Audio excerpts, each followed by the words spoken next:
Go.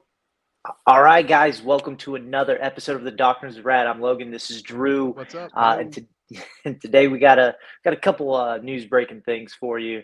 But I'm going to open us up with a Bible verse. So I'm gonna, pause that. So And some I'm also YouTube as well.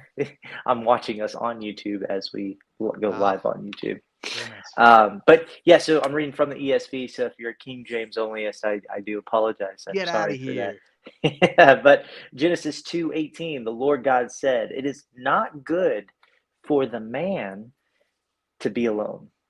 I will make a helper, I will make him a helper fit for him." And that's kind of in line with what we got going on today with the SBC and what was discussed. I Yeah. actually got to have Pastor Slater call me on his way back from the conference. He said he had a great time. Oh, he was there. So, yeah, he was there. He said he didn't get to stay for the ending portion or the results. So it's not official yet what they decided today, especially about, I guess, kicking out the Saddleback Church and the other church for uh, holding two female pastors. Right. It won't be actually confirmed until next convention. So it takes two consecutive conventions. So. Wow. Saddleback Church has like 23,000 members, Wow. right, in their church, and good on them for not like, oh, you're a big church, you have a lot of money, you obviously donate a lot to the SBC, we can't lose you. No. Either you're going to be faithful or you can go. So yeah. So what is for people that are jumping in, maybe not tracking what's going on in the SBC? Essentially, Saddleback Church, Rick Warren's church. If you're not familiar with either of those names, perhaps the Purpose Driven Life book may ring a bell to you. That's Rick Warren that wrote that about 25 years ago now, right? It's been about very popular book. Yeah, it was a bestseller for many years. A lot of people that I know that had read that, early on in their Christian walk and felt encouraged by it. So, not to in any way, shape, or form take away what God has done through Rick Warren and through his church. I believe God, whether in pretense or in truth, right? The gospel is being preached, Jesus is being glorified. So it will draw, God will use those things to draw people to himself. So essentially, Saddleback Church is fighting over, debating the position or holding the position that women can hold the role of pastor. They can be ordained and can be pastors in churches. And so this is not just an SBC debate. This is a Christian debate that has been going on as long as I've been a believer. I would imagine probably the same for Logan. On one side, according to the results that we saw, at least coming out through people that were there on Twitter, an overwhelming majority, I think in the 80 percentile or something of SBC churches did vote against keeping Saddleback in fellowship because of their position on women pastors. And so from the numbers that I saw, there was probably I think it was roughly 1,100 or so votes that were in favor of keeping Saddleback with the SBC. And then there were tens of thousands of votes against it, from what I remember. Right. So anyway, it's because and an interesting thing came up during this conference too. There was a woman pastor from an SBC church who was essentially saying, "Hey, look, unlike some of the other churches in the SBC, I'm more conservative. We stayed open," is what she said, during COVID when they shut down. So she was trying to play that, that side of we got, we're on the same team sort of thing. But she had been a pastor there for over, I think, 20 years. And so the question that really came up was, why now? And I think that's why she even asked that. It was Fern Creek Church, I believe. Fern Creek Church. They're the other ones that are being asked to be removed. By the way, the video I sent you, that's her wearing that rainbow. Oh yeah. Okay. Ribbon. Yeah. So they're an affirming SBC church as well, which is, I mean, I believe they're moving towards affirming. Don't quote me on that. It won't be hard to do now. that they are being voted out of the SBC. So Um, so like, and that's the statistics on it. As most female, or like uh, female-led churches, pastors, yeah. eventually within 5 to 7 years become LGBTQ affirming. Yes. So you can see, um, and I know slippery slope fallacy is a fallacy, but you can see as you kind of distort one thing, it kind of perverts other things, and we take liberties in other ways, and it's There kind of was even statistically shows yes. that happening. Yeah, there So was even a speech on the floor of the convention. A woman was essentially asking or saying something along the lines of like, "Look, if you want to continue in that mindset, then go look at the Methodist Church. Go join the Methodist Church if that's what you want to participate in."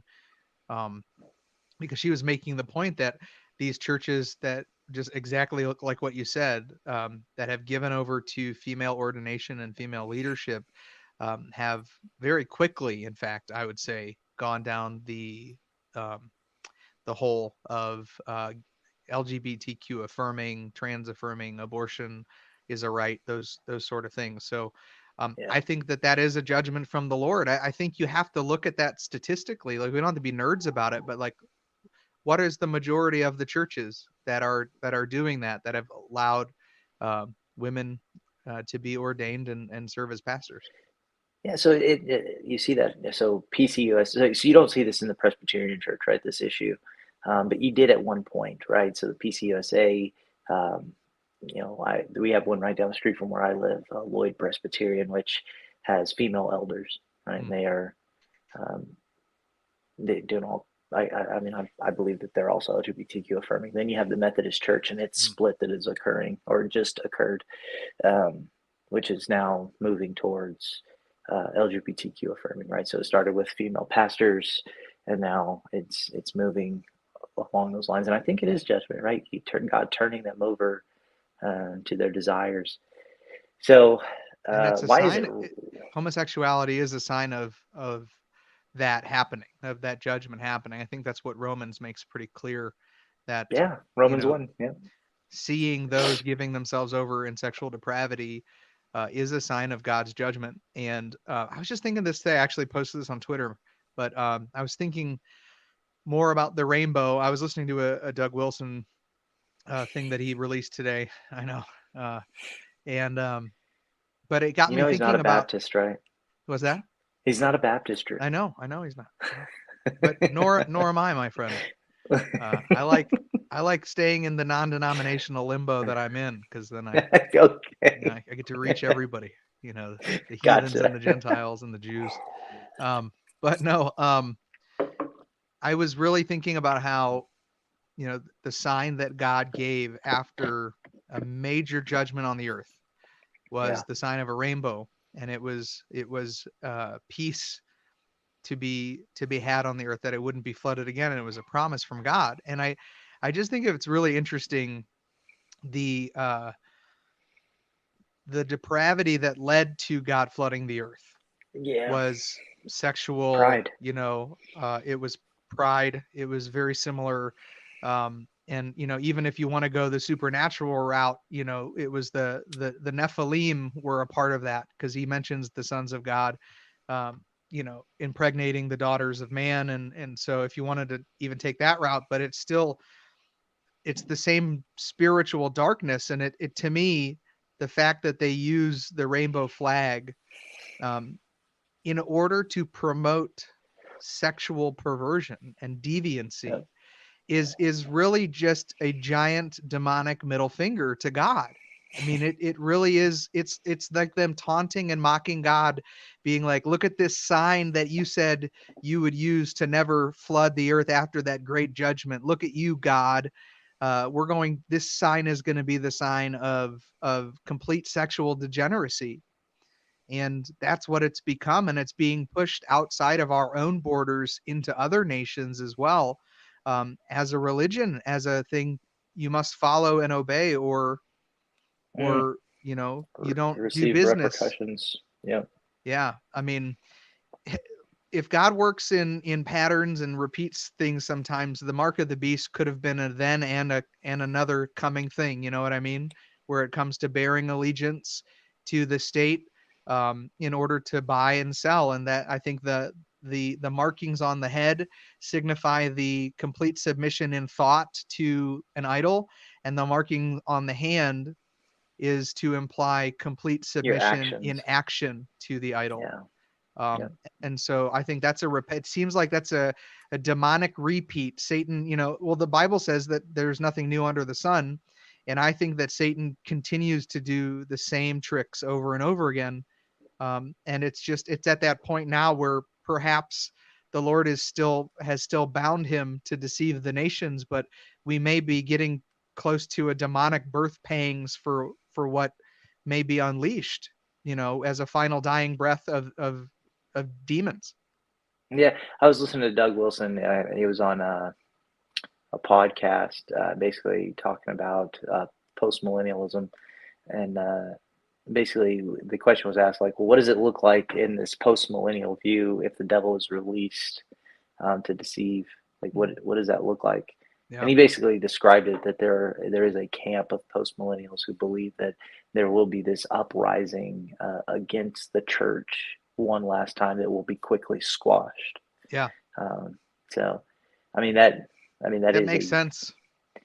yeah, from our perspective, yeah. Well, no, Uh, exactly. But like I would say, I would be in that camp of post millennials because to me that makes it does seem to make sense with the Battle of Armageddon, the studies that I've read on there. Even Michael Heiser's study on Armageddon is uniquely. I mean, it's not a reformed, it's not really a post millennial view, but it's not a premillennial view either. I don't think he ever upheld the rapture theology or doctrine, but um, oh, that's a good question.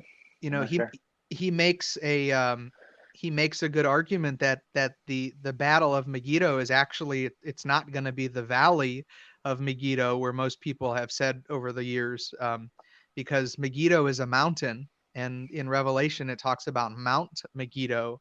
And so his argument through all of his other tying things together is that final battle will be in Jerusalem, in some way, like the final Mm. the final uprising. And that because I think Christ coming back in Jerusalem makes sense, right? Is that still, you think that's a post millennial view? So I think that where the first Adam was formed on Mount Moriah, the last Adam was crucified, and then Hmm. his return will occur um, That lines up also in the same place. with Yeah. that goes similar to what we were talking about a couple weeks ago with Isaac and the crucifixion happening in that same place. Yeah. So so The yeah, that makes sense. I mean, I think Israel is still, as a part of like holy dominion and holy territory. I do think that there is still a significance there, in Jerusalem, particular, as God's promised land. So I think the story still revolves around that geographical area, and mhm. yet everyone will see the coming of the Lord. It won't matter if it's in Jerusalem or, like the Mormons believe. They believe it's in Independence, Missouri, here about 15 minutes away from my house. Of So, course they do. but whether All he right. came back in Independence or not, people from Independence will see Jesus coming back.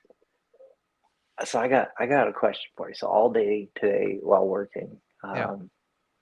just listening to the radio, I was listening to NPR, and Oh, sorry. well, It's but the it worst, was dude. great because Do you need pills to solve that depression? Because that's what it NPR was will it do was to you. good. It was good. So I got to hear like what the libs think about the SBC's decision, right? Oh, okay. Yeah. And so uh, they're pushed for this equality aspect. Why would it be wrong, do you think, for um, the SBC to make a decision from their view? I know you don't think that it's wrong, but Yeah. why would it be wrong for us to boot churches that affirm female pastors from a cultural standpoint?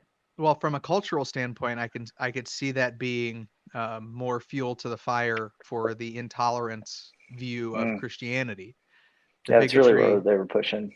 Yeah. Well, dude, did we talk about that documentary that came out, Shiny Happy People, about the Duggars? Did we bring that up at all? No. What is that? So, oh I don't even man. know what you're talking about. Well, okay, so you know the Duggar family that was on TLC. It was like 20 kids and counting or something. I don't know what the name of it was, but they were basically they had a ton of children. They were highlighted on TLC with their own show. They were the Duggar family. Well, there were some allegations and some arrests that came out that basically the oh, I heard that whole thing happen. Do you need to pause for a second? All right, here I'm going to put myself on solo for a minute. Yeah, no, I can hear you. Yeah, keep Okay, well you going. can hear, but you're free to clean up without looking embarrassing. All right, so anyway, so with this family, I believe Josh is the oldest son, but he was charged and he is now in prison for sexually assaulting his own sisters. Oh And so a man. lot of that came out, and they're also part of this independent. I think it was an independent fundamentalist Baptist church, but I may be misquoting that. But they were part of this church that essentially was very culty, and so a lot of the cult mentality of the church kind of bled into the family life, and it was part of the highlight of the show. And of course, now those that are against Christianity are really the documentary was made with a very anti-Christian slant to it, and so it Ah, was really trying of to course it go was.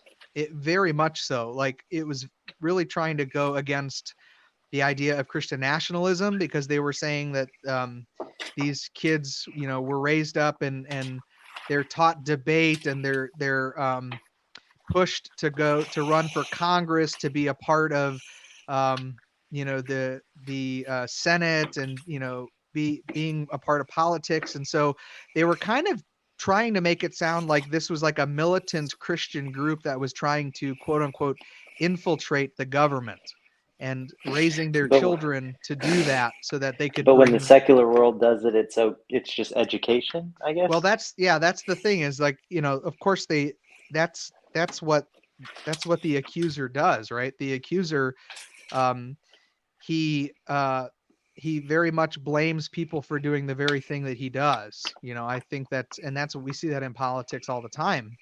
Yeah. Um, on both sides, both parties will blame the other side for doing the very thing that they themselves do, and then trying to condemn it. So I think that's a very demonic thing that happens. So yeah, they're trying to make it. They're trying to say, oh, the Christians are doing this, the Christians are invading culture and politics, and but at the same time, they're the people in But we are though. Marxism. Yes, we are. Yeah, and We so and really I think are. and that is truly the idea with Christian nationalism is, hey, look, we're like no more passive Christianity where we are just going to go along with, be passive, non-confrontational, non we're just going to be agreeable. We don't want to ruffle any feathers. We don't want to be in the political sphere. Like we are no longer, I think Christians are no longer going to be doing that. Um, Right. and Absolutely not. That's why we're in the situation that we're in. Right. No So longer are we just gonna sit back. I think we've decided that the silence has been worse for everything. I just remember thinking even to myself, like thinking back towards the Obergefell case, which allowed gay marriage as being federally recognized. Hmm. Um, I I don't feel like I ever really heard any Christian um, adamantly opposing it. It seemed the church was mostly quiet about it. Mostly willing to say like, or wanting to the attitude of the church is, oh, it's not really my business. And so, Um, we took a step back and said, okay, whatever, if the state wants to do it, we're not going to speak out against it. And But then, well, there were some people, but they were kind of looked at as, even amongst other conservatives and Christians, they were looked at as kind of crazy because they would be the ones saying things like, this is just the beginning. If you legalize gay marriage, then it's gonna be children next and other things and other things.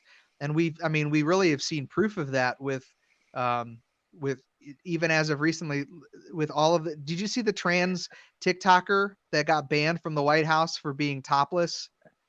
What, did he get banned? Because Yeah, from my understanding, is he was no, the White affirmed for House being released a there. statement today that Oh, good, that it was good. Finally, that what today, after yeah, that it was disrespectful, it was not proper, all of that stuff. And then that person, finally that man with breasts, is no longer invited to the White House. So and I'm sure that it would probably after the fact. the woman who chopped off her breast, I'm sure, is probably also uninvited. But that wasn't the people seem to have less of a problem with a woman, biological woman, who had chopped off her breasts, exposing her topless chest. All, all day listening to NPR, and that didn't come up once. Oh, interesting. Well, why But would the it? SBC thing came up several times. So. Sure. Well, what is, you know, why does Satan have to report on what he's doing? Mm, You know, yeah. at this point, Um. he's just reporting on what God's doing. So for the audience on the SBC thing, so I have a young lady who goes to my fitness class. She's a feminist, you know, Hmm. um, and I kind of like told her what the topic was today. She's like, I absolutely disagree with this. I was like, I bet you would. Yeah.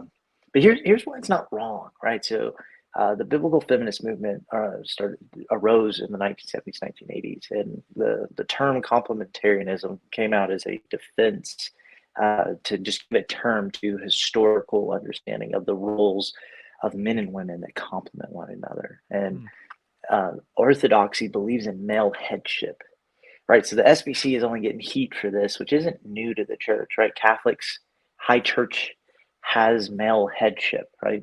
There's never going to be a female pope.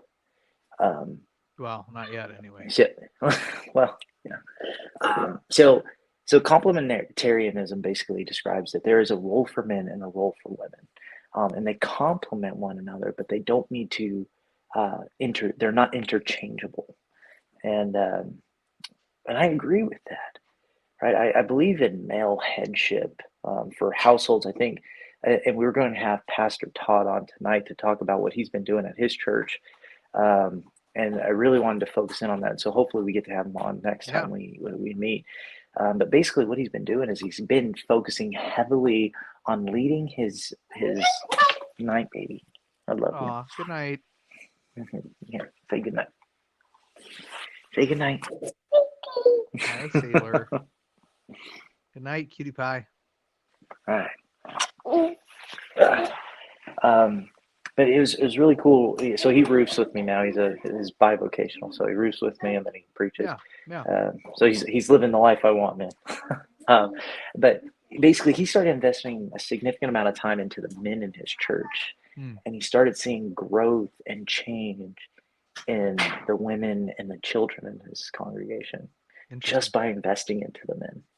Um, so male headship, right? So we see male headship occur when we have Adam first, then Eve coming from man.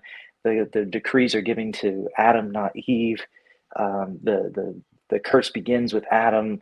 The penalty begins with Adam, right? The moment Adam eats, we recognize nakedness, right? So there's male headship throughout Scripture, and this patriarchy that we have. Obviously, the Bible describes the God as father, right? As male in his representation of himself. So um, it is clear that there is a sense of male headship and a reason for that, right? Um, and we kind of talked about this a little bit during our discussion about Eve in exile. So I don't need to bring other stuff up if you guys want to go back and watch a couple episodes back. But it isn't necessarily uh, uh, saying that we're not equal, right? Because we are equal in the sense of male and female in the sense that we're human beings, but we're not equal in our task and our roles and our duties, right? And the left would say, yeah, that's just us and subscribing cultural um, norms to these things we call male and female, but in reality, it comes from somewhere. It stems from something. Yeah, and if you attack that, if you take away from that, then um, you are very easily going to get the family out of the picture. You begin to attack somebody's, the roles of gender, the importance of God putting, giving Eve to Adam as a helpmeet. It seems to be the complete picture. Marriage comes from that and is born out of that, and we see that there's such importance in the marriage union and the roles in that marriage too. God just seems to have uh, a lot to say through the expression of the two genders that he created. So Logan looks like he may be having some technical difficulties at the moment. So while he's not here, I suppose now is a good as good a time as any. If you're watching here on Twitter, that's cool. Thank you for coming in and checking out the show. And if you're watching here on YouTube, also thank you, of course. You can follow myself on Twitter. It is at Doctrines of Rad. You can email us anything that you would like us to talk about or discuss, or you want to get our thoughts or opinions on. Email doctrinesofrad@gmail.com. Um, yeah, I don't know that Logan is coming back. It looks like he's making his way back in here. So I'll give him a few more seconds to get himself set up. There he is. He's coming back. Bringing it back right now. My mother There you go, called. sir. My mother called, and they just threw this whole thing off. Oh, I'm that's about to. hilarious. Well, Way to welcome go, back, sir. mom. Thanks, Mom. What I Yeah, we were just missed. talking about women bringing down everything, Thanks, Mom. Oh my gosh. You know why it's what is a woman and not what is a man? Yeah. Like why it's drag queens instead of drag kings, which is a thing that's up and coming right now. It's a push. Oh, It's really? it's because it's one. If you attack a man, you're attacking one person, but if you attack a woman, you're attacking an entire nation, Mm, right? You can take down an entire nation by taking down the mother. mm. And she raises the children. She brings up both men and women. She brings culture forth, Yeah. right? So if I can get rid of women, if I can distort what a woman is, I can distort what her role is. If I can take Yep. down the woman, I am taking down an Make her entire focus nation. on I work. am Make her focus yes. on working outside of the home. Make her, jealous to compete with men in a business or an industry. Um, you So that know, she doesn't have children, so that she right. doesn't worry about it, that she kills her babies, that she doesn't worry about producing, uh, people who are, assets to society, Right. versus burdens.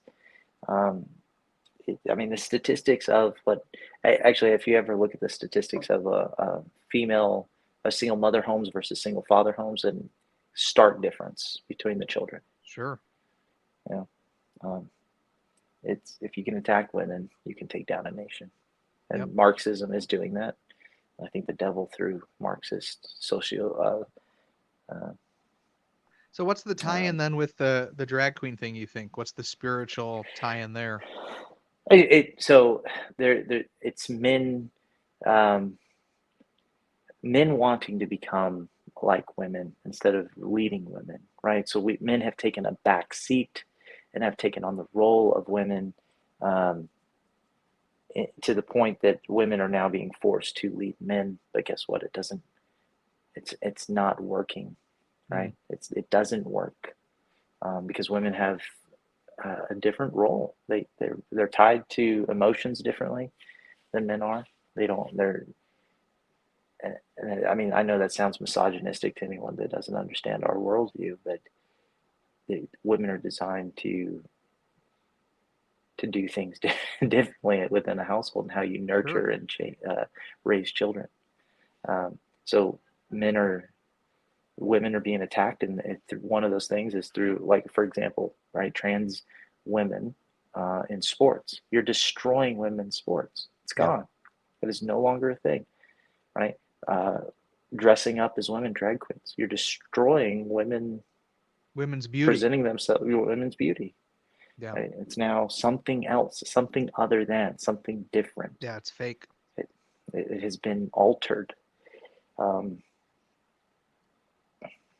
Now, so how do we teach a culture this, even though they remain secular, right? So I'm not saying you need to become a Christian, but you do need to understand that there is something going on here that is destroying America alone, like specifically the West in and of itself. Yeah, I don't know what I mean, the only answer I really know is changing hearts through the gospel and living in accordance to God's standards. Um, Teaching others to be obedient to Christ. I think that's the Great Commission there. And not only living like we believe what we believe about the promises of God, living standing on the foundation of truth, not wavering, protecting life of people. I think as we continue to do that, and we become more bold to proclaim the truth, I think people will change. I think the culture around us will change, because we've only heard voices in promotion and affirmation of these ideologies. And for a long time, the church that should have been standing up against this has been silent. And I don't think that we're being silent anymore.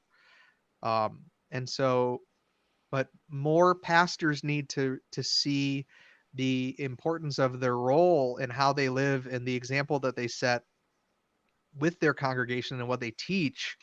And we need to realize that our decisions and our voice does matter, and we Yeah, shouldn't be passive anymore, waiting for the Lord to just come back. And whatever state the world is in, it's like, well, Lord, we knew you were coming back, so we didn't do anything about it. It's like, no, I think as long as we have breath in our lungs, we're supposed to proclaim the truth. So until they take that breath away, um, and I sound like a hypocrite even saying it, dude. Like I sit here, I can say this on YouTube, I can post it on Twitter, but what am I doing every day of my life to show that I believe that? Like, how am I showing you my faith by my works? You know what I yeah, mean? Like, yeah, yeah, yeah, yeah. uh, Yeah, I'm with you there. so it's tough because I mean, yes, I do believe that the internet, Twitter, everything, YouTube is the new town square. It's the new agora of the world, right? It's the place where ideas are exchanged, where people. Um, Nice reference there. so which one? The agora? Agora, yeah, Yeah, I was doing a study on it because I wanted to know more about like how that whole process worked, like what people were doing there, and it's really was just like a giant open air, what we would consider a grocery store today, but all kinds of goods being sold. And then entertainment, you'd have people doing, juggling and clowns, and you'd have performers, but you'd also have people that were leaders in thought, and they would yeah, speak and speak philosophies and challenge people's ideas. And it was truly a square for debate. That's where people really, the hard issues of society were handled in the open forum. And that's what was great about that type of time in the world, was we really got to see, because I think I mean, that was a hotbed for spiritual activity. The Lord, um, the Agora was around, before the time of Christ, but like, what a perfect opportunity and platform. Even the temple being used as a place for conversations to be had. Like, it was the perfect time for the Lord to come, because the ideas and the Holy Spirit. That's when God decided to spread it. yeah. So there was even a distortion there. They would actually have, uh, so it was considered a man's job to do philosophy and a woman's job to go and pick the grain and hunt and do everything else, right? So she would bear the burden of the man while they sat around and thought. Yeah, good point. Just thought. Yeah. And then obviously you had people who weren't as great of thinkers, doing other duties and stuff. But Yeah. yeah, that was I think there's obviously you can honestly, if you actually did a study in it, you probably would find a link between men not doing their job and the fall of most of the Mediterranean, like Oh, Greek sure. areas. Well, and when its society becomes so focused on personal pleasure either way, I mean, I'm sure it's probably a little bit of both. It's probably the men living effeminate lives, not living out their roles as men, in addition to a culture that supported that, and then really sought after pleasure. And and of course, intellectual thought was looked at, as important as well. So there was a huge emphasis on that, and less emphasis on actual like doing things. And I think that's kind of the danger of our current social media situation is we have a lot of people talking about stuff, but what are we doing, in practicality with the things that we believe? Are we living those out? Are we Yeah. speaking, Well, so, and this is a shame to me. I'm, you know, willing to confess it that before I became a theonomist, right, I have a video on my YouTube channel of me advocating for the Satanic Church, really? right? It is in pluralism, right? So Mm, the idea here, and this is because of like the chaplaincy path that I was going down, yeah. is that in order to secure my freedom of religion in America, I also need to ensure that I'm securing the freedom of all religions. And I still believe that in a sense, right? Mm, Like it needs to be allowed to an extent, but as someone who is a Christian nationalist, I want God's law of theonomy, right? Um, in America specifically, it can't be, right? You have to make that divide. mm, Um, and and my heart was in the right place, right? Like I because if I don't secure the freedoms of others, I have no right to my own, right? Then that means that they can basically tarnish my freedom to religion. Um, but and in there, I'm not saying that obviously the Satanic Church is right? But I am saying that if we're going to put the Ten Commandments up in a public space, right. then they have every right to put something up for their church as well, Right. according to our American understanding. However, I wish it wasn't that way, right? I wish we Right. just had Christianity. Now, obviously, people who aren't Christians would disagree, right? Yeah. Um, Well, look at places like it gets murky, man, when we just stop taking a stand, and so that's well, kind of where we are now. that's why We stop we're taking a stand. and now it feels like we have to go to such extreme measures at this point because of how long we stayed silent and passive. So, now we're having to have these thoughts of like, well, okay, so how does a Christian state work? Yeah, What does that look like?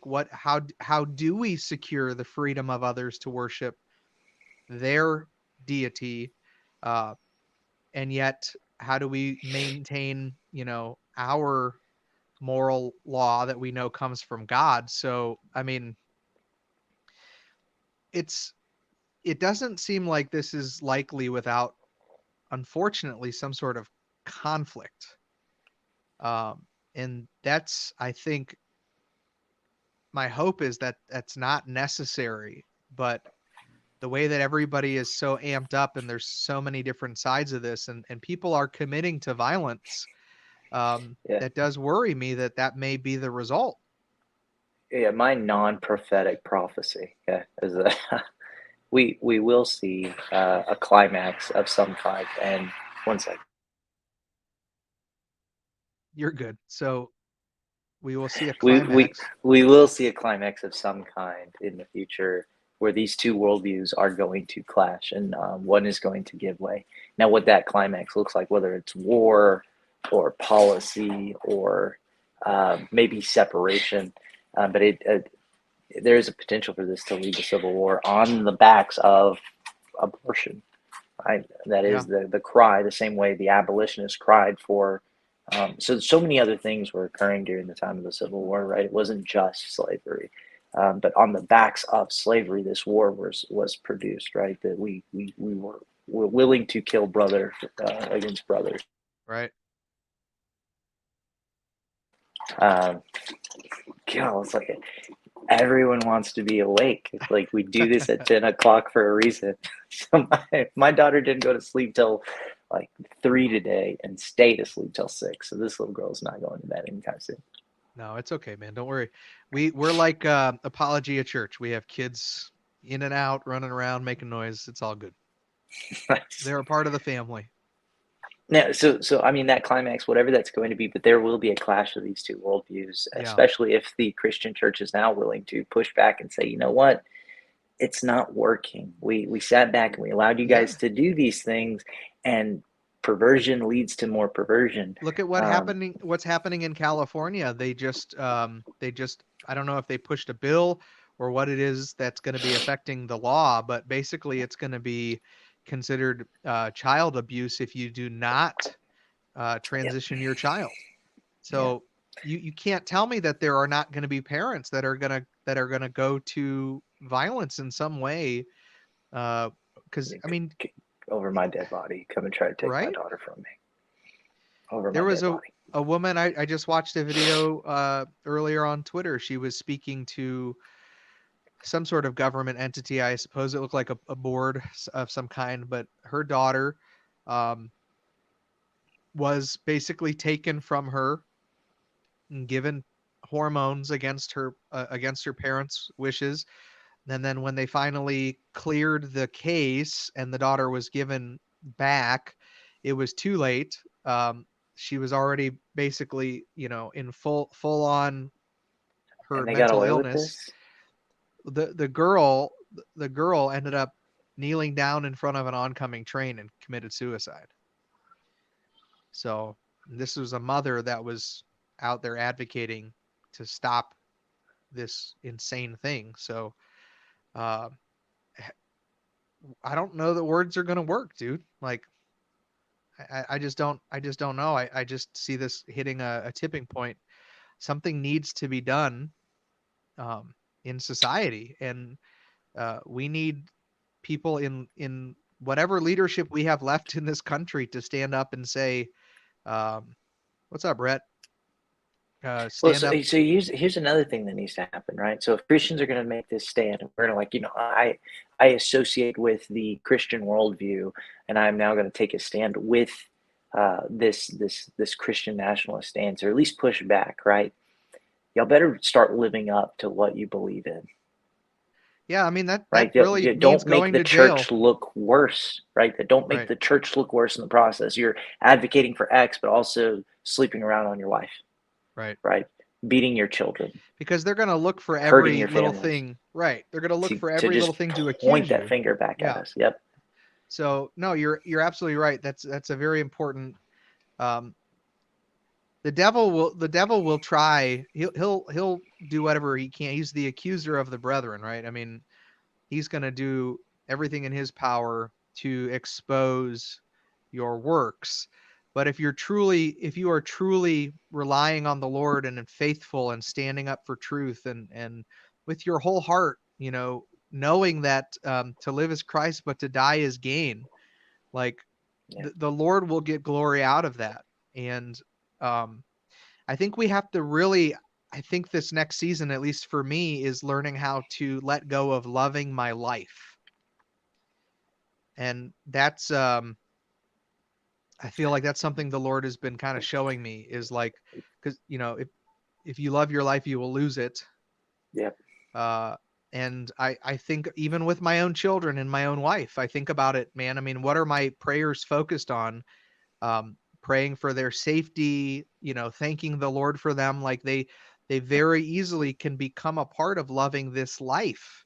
Um, and of course, I'm going to love my children with everything that's in me and my wife as well. But I have to be willing to let the Lord be the Lord over my family. Mm. And that means I can't have anxiety and worry and panic over what could possibly happen, what kind of danger they could be in. It's like, no, I can pray and I can stand on God and I can ask for protection, but I ultimately I surrender my family over to the Lord as much as my own life, because I know that to live is Yeah. Christ, but to die is gain. Dice game. Yeah. Yeah, man. I don't have boys, so and I don't know if he's ever gonna bless me with a boy, but I Yeah. want to raise two girls that are so powerful Yeah. in their womanhood that they Amen. take a huge stance for the truth of who God is in their life, right? And it's my job to raise them to do that. Because Um, they may raise boys. You could get your boys through your yeah, girls. You know what I mean? yeah. Like, so what you instill into Oh, them this will could be make me instilled. cry. Stop it. Well, you have to we have to look at our legacies, man. There's the only thing I want for my children is to love Jesus. That's Mm, the only thing I want for them. I mean, that is the top priority. Uh, but not to love Jesus because I want them to love Jesus, like to truly lean on him, and to see him as God and Lord, and to know that he is a treasure. He is the treasure. He's the treasure that we seek. He's our hope. And it's like, of course I want my kids to be successful. I want them to enjoy what they do for work. I want them to find wives, my sons to find wives, to have, tons of children. But I don't I don't want that more than I want them to have a relationship with Jesus. right. So it involves with leading by example, right? That whole, if the time comes, lay down my life, but also training them to understand the purpose and the value and the importance of why you laid down your life. Was I not enough for Daddy to stay with me? Well, in the terms of eternity in Christ, then no, you absolutely weren't. Uh, but if you do instill that, they understand why and they follow in your footsteps. Yeah. Um, yeah, man, Yeah. there's going to be some kind of climax where these two worldviews are going to clash, and it is happening. Yeah. And me being the guy, like, just listening to the news and stuff, I'm like, it might be this next election. Yeah, Yes. it It it it may could come may that very soon. well be. Yeah. Um, it it could just build and build and build until finally frustrations explode. Uh, but yeah, you come after my children. This is why I refuse public school right now. I don't want her to be indoctrinated. One, Yeah, man. it's for your safety as a Christian father or mother, that you don't send your child off to be brainwashed that they're a Right. sex that they're not, just for them to be taken away from you because now you don't agree with them transitioning, but now they have to because the state says so. And so you Yeah. basically line them up for the slaughter, and now you're going to prison for sending them to public school, right? So it just, Yeah. There's really just, I mean, and I have such a hard time to, like, just some of my own insecurities with being a homeschool teacher. Um, I never feel like I'm teaching enough. I never feel like I'm doing enough. Um, I uh I worry sometimes, am I missing teaching them certain things, that they need to know. And then I think about the social aspect of it, and I know that my kids are social. They like to be social. Um and there's some of that there too, and you feel like you're just denying them um that yeah. opportunity. And but Well, my boss is homeschooled, him and his brother, right? So my bosses were homeschooled. They're weird, right? They're good dudes. yeah. They're watching right now, so I'm just Oh, kidding. nice. Right on. You are weird, but Is that Rhett? no, Oh, okay.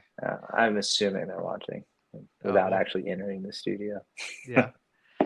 Well, uh, I just I have to I first of all, I have to trust the Lord.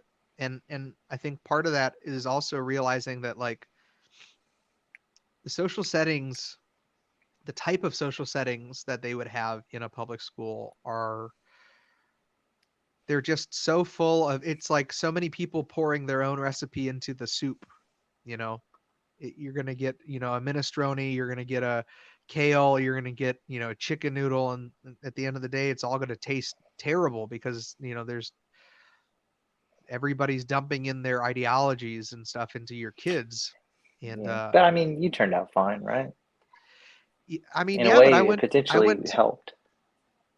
well, I mean, the Lord had me in school, and he certainly Protected you through it. oh, Rhett that emailed last week. Oh, what's up, Rhett? Cool. Sweet. I don't know why my nose got stuffy all of a sudden. So yeah, but school is different, dude. Like I don't feel like school, we didn't have social media. I turned out all right, but I was in a generation that we didn't have cell phones. We had pagers. That was the closest that we got to like communicating outside of going to a payphone. Right. The AOL was just starting to be a thing when Just I was start. like a Oh, junior. you're old. So You were in junior? I think I was a junior, sophomore or junior when AOL, like when chat rooms were really starting to become a thing. You're like, I'm So a millennial, but I'm an elder millennial. no, I'm a Gen Xer, dude. Oh, I'm you're a like baby Jen. yeah, I'm a baby Gen Xer. Nice. Yeah. So but no, I just what school didn't benefit me at all. Yeah. Genuinely, like I didn't get good grades. It really was just socializing for me. I got into a lot of trouble. Um, so much so that I had to join the Navy because I couldn't stay out of trouble because I had no direction. And of course, I wasn't raised by my dad. I was raised by my mom, and Right. wasn't in a Christian home. So I was very deceptive as a child. I was very rebellious. Um, Probably psychologically did it for to get my dad's attention, because I knew that the only time that he was really around and active is if I was in trouble. So it didn't really, it wasn't like a threat to me to be in trouble. And I didn't have any direction in life anyway. So it didn't matter that I got arrested. It didn't, it's just like, that's what life was. Um, so I don't know, go back to the public school thing. It's like, if school was like it was when I was in it, maybe I would still consider it, but um, I just don't see the value anymore for my Yeah. kids. Yeah. So another thing that came up on NPR today was the whole idea of banning books. Oh yeah. You're not allowed to ban books just because they're LGBTQ affirming. Mhm. But I mean, we've seen Christian books get banned all the time. So so now you just Pornographic can't ban it. You material can't. is banned.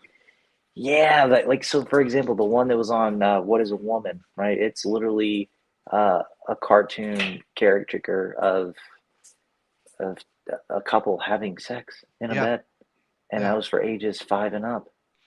yeah, What? yeah. So It's yeah, it's destroy women, man, and you take down a nation. So well, and pornography is so pervasive now too. Like um inaccessible, it easily accessible. it and dude, I tell my kids this too. Like I wish, like, if there was one thing that I regret that I wish that I could take back, would be all of the pornography that I looked at when I was growing up. Um, I understand Because the it other, distorts everything, it man. it It takes the absolutely, beauty away from it. dude, it has taken me 20 years of marriage to finally start to see up some breaking up of the damage that porn has done to my brain. Or it's Rob. I Yeah, mean, Rob's just like, it's so it just makes it changes your view on women, it changes the view on pleasure, it distorts um it it's just so disrespectful. um it causes so many insecurities because you know it's never like the pornography that you watch.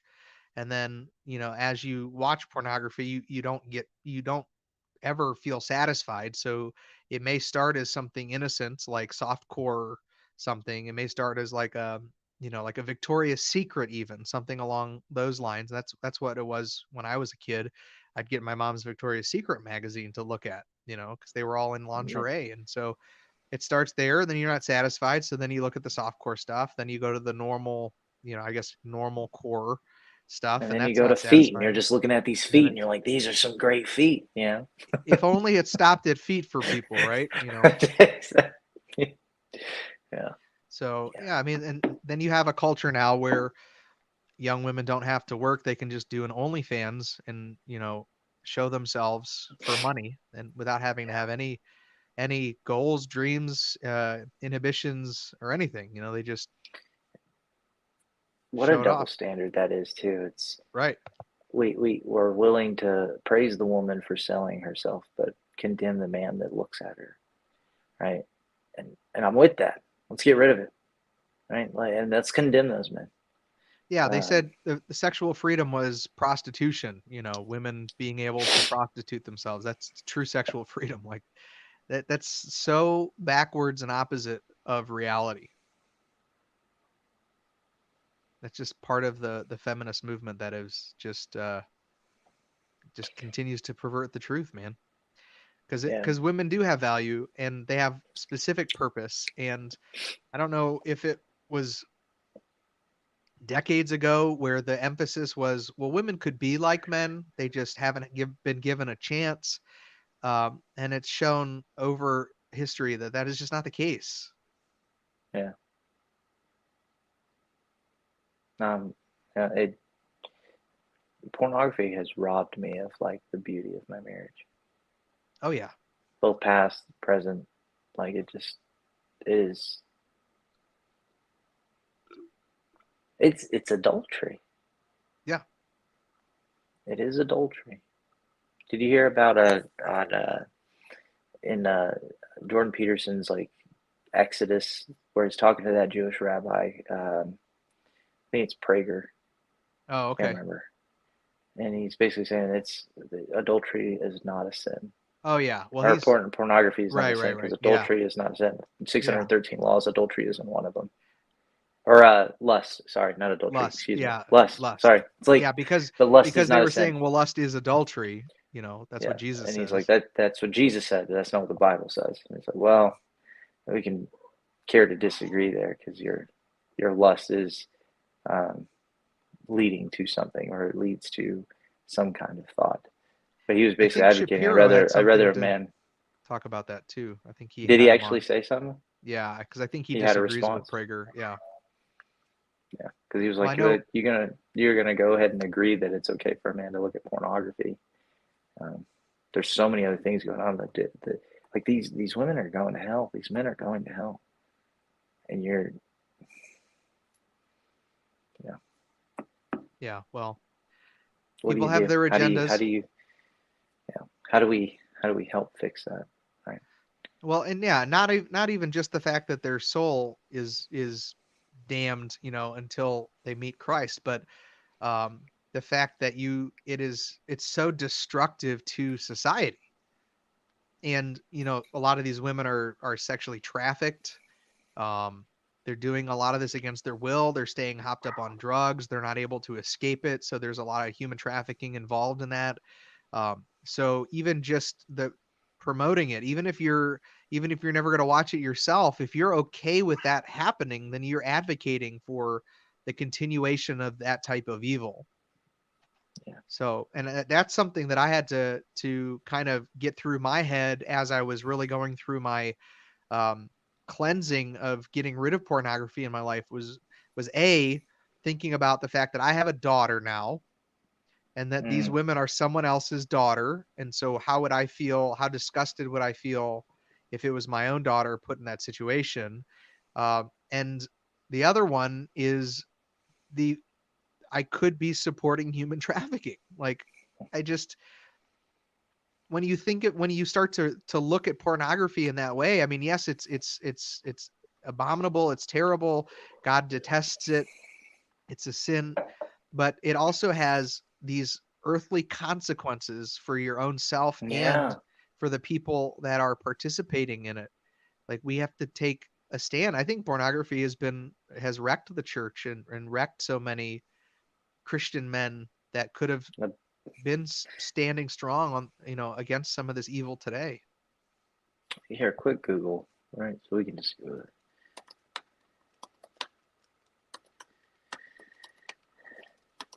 So I Is there something you remember, want me to share? uh, no, you don't need to. Okay. Statistically, according to Barana research, 68% of church-going men and more than 50% of pastors regularly view porn. Yeah.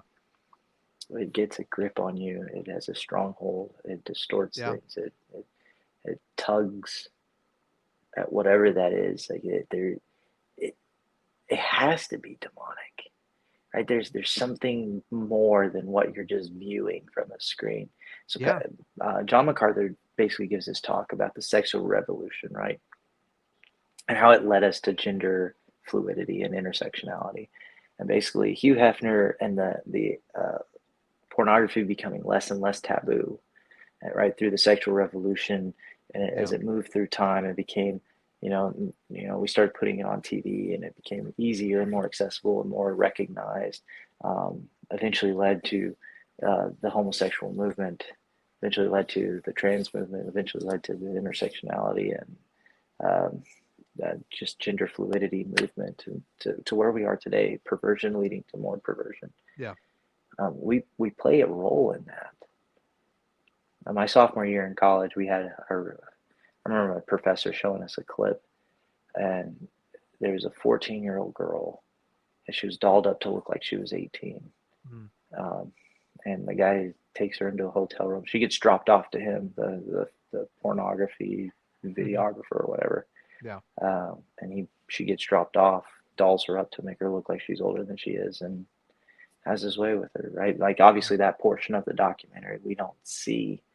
The person was just getting behind the scenes looks at things to show, like, hey, you are supporting in some cases Yeah. human trafficking, and every time you click, even though you don't pay for it, just your view is giving it money. Yep. That person and that sick individual who slept with that 14-year-old girl in that documentary got paid, and he Yep. gets paid every time that view is seen. So, or that image is seen. And the problem is that for a lot of people, especially in a non-Christian worldview, so what? Right? So what? How can Yeah, you say that that's evil? good How can you point. say that there's anything wrong with that?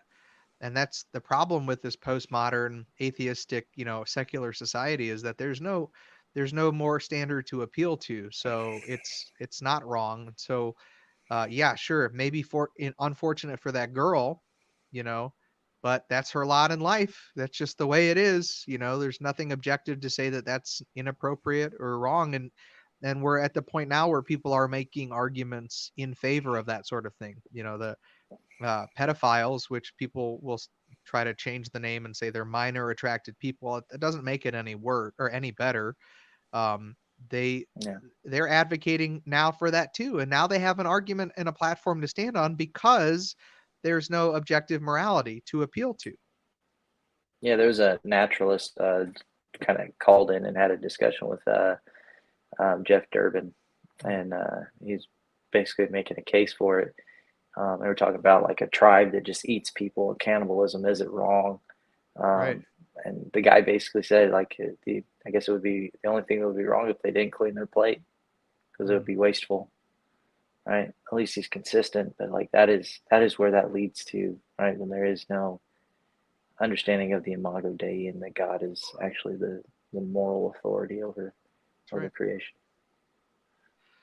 Yeah.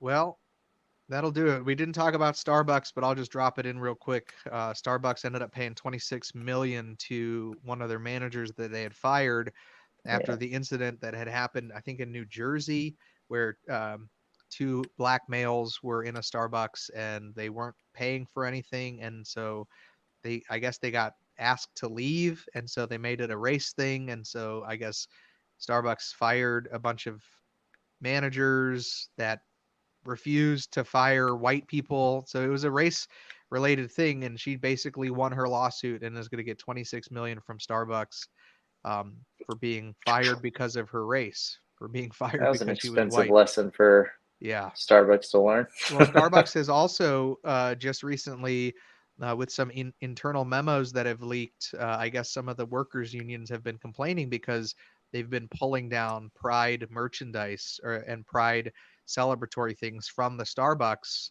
and not displaying those anymore. And so, of course, people on the other side of that are angry and trying to, go after Starbucks for that. But Starbucks, as of right now, I think is denying that they are officially removing that stuff. But I mean, if the Bud Light thing and the Target and the Kohl's thing and all of the other things that have been happening boycott wise, if that's any Yeah. indication, like there are far less Pride Month things on Twitter, um, when it comes So, to logos and stuff. so you got to remember these are businesses, right? So they got shareholders, they got people that are involved. So yeah, they want to basically bend their business which way is more advantageous towards how they can make money or remain relevant, so that they Right. do make money, right? Or that they please the shareholders that are involved, right? Yep. So that was actually on NPR today. That very topic came up about Starbucks Really? in it. The discussion was is that you know these companies aren't actually making decisions like this is who we are, this is what we stand for, this is our mission statement, this is our vision, Mhm. this is what Starbucks is, right? Because they exclude themselves when they do that from an entire group of people. Either way you go, right? And those people are just obviously not going to shop in that location. Right. Obviously, if Starbucks said, "Hey, we are X, Y, and Z," and it's antithetical to the gospel that I preach, then I'm not gonna I'm not partaking. So Yeah. it's pluralism, right? It's them wanting to be relevant to everyone and to the consumer, and I get that. I also own a business, right? I want to be able to service everyone, um, but not at the expense of you know taking a back seat. Yep. Right? We take a hard line. This is our mission. This is who we believe, what we believe in. And so either if you don't like it, hey, guess what? You're not my customer. Like it's fine. Yep. Yeah. Yep. Good thing about going back to just old capitalistic values, my business, my right. I'll do what I want with it. Um, all right. What was the other one you had? You had Starbucks and something else. Well, we talked about the SBC. I said Starbucks, politics, and more. So I think we covered a good majority of all that. So I think Yeah. we're So I think, were we ever able to close? Sorry, I'm yawning. Ever able to close that gentleman from London? no, not yet. And so listeners, if you this We're will coming be for you. well, here's if you're a fan of the show, which we appreciate everybody watching, even if it's just for a little bit, but Calvin Robinson, the Anglican priest, who got pretty famous for a speech he did at Oxford Union last year, I believe, has agreed to come on to our podcast. I did send him an email. I did send him a follow up that he responded to or replied to on Twitter. So I think he's just very busy. He actually has his own show on GBN, their broadcast network out there.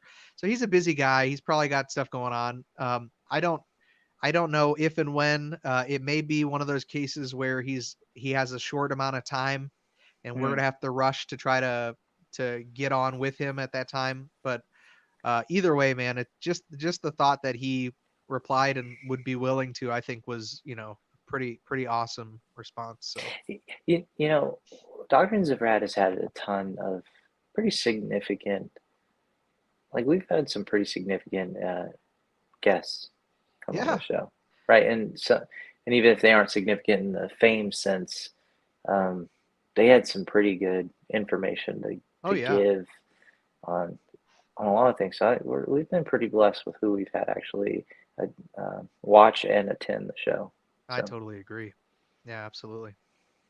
We've had rappers, we've had TikTok influencers, we've had uh, we did have a rapper. Savvy, we had inspiring philosophy on. Like we've had some good, Yeah. good. John the Messenger, how's he do? Is he still doing TikTok? Have you been on TikTok? I have not. No, I, wow, I good made a for you. new I made a new one. Um, it just I don't know what happened, man. It just the constant being squashed and squashed. It's just like, well, I'd rather just invest my time into YouTube. So during my paternity leave, I plan to, Nice. dude, I went and spent $1,800 on a studio for this show. Did you? For well, kind of like my wife moved my furniture, like my office to the dining room. So now she was like, I want furniture that's going to look nice if it's going to be out in the open. So I was like, okay. So I bought a desk. I bought some other stuff to go with it, Nice. and then some just other things for the house. So Yeah, just put the microphone right next to the dog bowl. Next time we'll be good. it's literally right next to the All dog. right, bro. You want to share the gospel tonight? Yeah, I would love to. So just to the believers specifically, to know the gospel is important. Know that message. To give that to the non-believer is an opportunity for you that could um, change their life, right? So the heavens rejoice when a sinner comes to salvation, right? So it's important to know the gospel, know what it is. And so we kind of opened this show with this form of the gospel, and I kind of want to just to reiterate it today. So there's two portions to the gospel, right? There's the Jesus portion, the objective portion of what the gospel is, which is the life, death, burial, and resurrection of Christ, right? So it's his works, what he did, who he is, why he came. And then you have the subjective portion of the gospel, which is us, right? We are how it benefits me, Logan, how it benefits me, Drew, right? So you, the individual, how what Jesus did, what the objective portion of the gospel did for you specifically. And that's where you kind of give your testimony, give it in the sense of letting people know who you were before Christ, who you are now, right? But you got to make sure that they understand the objective portion, right? That they need to know exactly who Jesus is and why it was important for him to die for us. Why does the shedding of blood cover our sin? Right? Why did he have to die for you to be forgiven or atoned for? And so we go into the whole portion of substitutionary atonement, where he actually stands in our place. And so I'll give a little portion of that, right? And then the subjective portion is what that means for you, right? Because he died, you are now made righteous in Christ, right? So 2 Corinthians 5:21 gives this understanding of the gospel real quickly, or substitutionary atonement specifically, like why Christ died. Um, so it says that he who knew no sin became sin on our behalf so that we can be made the righteousness of God in Christ, right? So that he who knew no sin, like Christ, was made sin for us, right? So if you take that too far, that idea there gets a little distorted, that he actually becomes sin. But what it means is he was assigned our sin, right? So your sin was actually assigned to Christ on the cross. And because of that, God pours out his wrath on his son, who he loves, so that he doesn't have to pour out his wrath on you. The idea there is that when you stand before him on the day of judgment, you will have to give an account. We all will, for our actions, right? So we need to speak to the policymakers, to your neighbor, to everyone, and say, one day you will stand before your maker. Your creator will judge you for what you've done. And believe me, your good works are not enough.